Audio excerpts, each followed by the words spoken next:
আসসালামু আলাইকুম, কেমন আছেন সবাই? আশা করি সবাই ভালো আছেন। তো দেখতেছেন আমি রান্নাঘরে। তো বিকালে একটু সবজি এলা আসছিল, তো ঘরে কিছু ছিল না, তো আমি ওখান থেকে একটু শাক রাখলাম।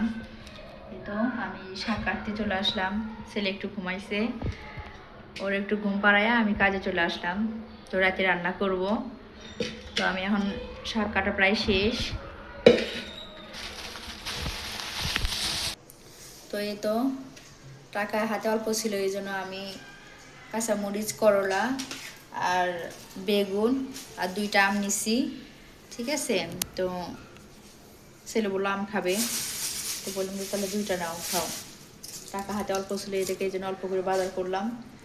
তো ছোটোটা একটু ঘুমায়, ওর ঘুম পাড়ায় আমি এই যে কাজে চলে আসলাম। এবার আমি রাতে রান্না করব। তো সবাই দয়া করে একটু সাপোর্ট করবেন, লাইক কমেন্ট শেয়ার করবেন। আপনাদের ভালোবাসায় যেন আমি আরও ভালো এগিয়ে যেতে পারি।